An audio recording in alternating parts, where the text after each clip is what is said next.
Le projet LIGO offrira aux acteurs de santé un bouquet de services s'articulant autour de la prise en charge des patients lorrains et optimisera notamment la coordination des parcours des personnes âgées. Allons à la rencontre de Madame Mirabel, qui habite près de Bar-le-Duc. Madame Bell a 82 ans et vit seule chez elle depuis le décès de son mari. Elle perçoit une faible retraite. Sa priorité, rester chez elle, puisqu'elle y rencontre souvent ses amis. Elle s'entend bien avec sa voisine, qu'elle a même désignée personne de confiance auprès de son médecin traitant. Avec le temps, elle se déplace de moins en moins bien et ne sort de chez elle que pour faire quelques courses et consulter son médecin traitant. Elle le rencontre d'ailleurs régulièrement pour suivre ses soucis de bronchite chronique.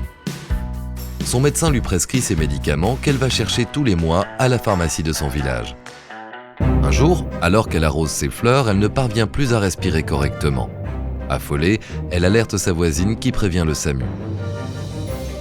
Les examens montrent que Mira a une exacerbation de sa bronchite chronique. Elle doit rester hospitalisée 15 jours dans le service de pneumologie du centre hospitalier de Bar-le-Duc. L'état de Mira se stabilise tout doucement. L'équipe médicale estime qu'elle doit être accueillie en service de soins de suite et de réadaptation pour réautonomisation avant retour à domicile. Avec le consentement de Mira, le médecin initie une demande d'admission en SSR via IMAD. Le médecin traitant de Mira en est automatiquement notifié. La demande d'admission a été envoyée à plusieurs SSR lorrains. Un SSR propose alors une date d'admission, finalement acceptée. Le médecin traitant est à nouveau informé. Ces épisodes d'hospitalisation et de prise en charge en SSR initient et alimentent le parcours de vie de Mira. Elle reste 1 mois en SSR.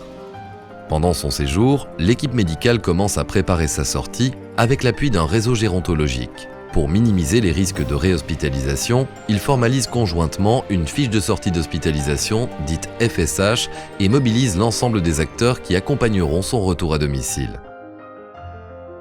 Une fois rentrée chez elle, son médecin traitant lui rend visite.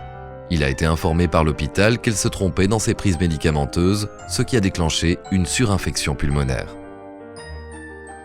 Le médecin initie dans LIGO, avec le consentement de Mira, un plan personnalisé de santé composé d'un plan d'aide et d'un plan de soins visant à aider Mira à rester autonome.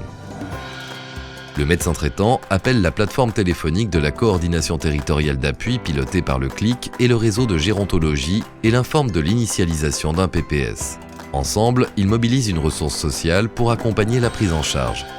Une fois validé par le médecin traitant, le PPS est diffusé à l'ensemble des acteurs pour mise en œuvre. Dans le plan d'aide du PPS, il est prévu d'installer une téléalarme pour Mira.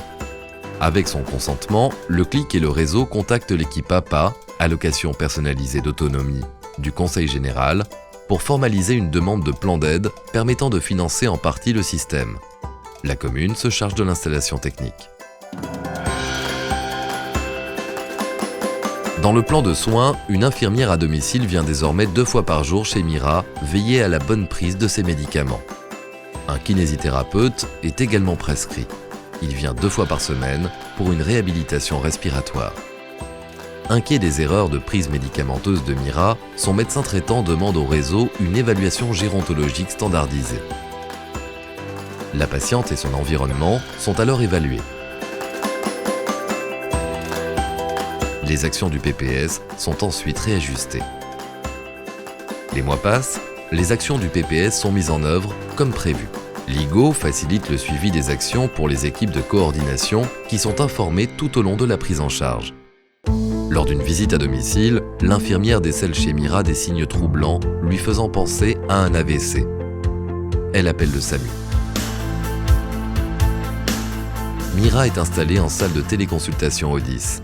Elle bénéficie d'une consultation AVC à distance avec l'équipe de neurologues experts du CHU de Nancy. Pendant ce temps, l'infirmière de Mira remonte une alerte dans LIGO depuis son smartphone. Les acteurs de la prise en charge sont informés. En raison d'une contre-indication formulée par le neurologue de Nancy, Mira n'est pas éligible à la thrombolyse. Elle reste une dizaine de jours en court séjour à Bar-le-Duc. À sa sortie d'hôpital, Mira n'a récupéré que partiellement. Le plan personnalisé de santé est réévalué. Un portage de repas ainsi qu'une aide à la toilette et à l'habillage y sont ajoutés. La présence de l'infirmière est renforcée, ce qui permet à Mira de rester chez elle. L'ensemble des services mis en œuvre autour de la personne âgée forme l'IGO. D'une manière générale, les applications de l'IGO sont axées sur la coordination des acteurs de prise en charge autour de l'usager.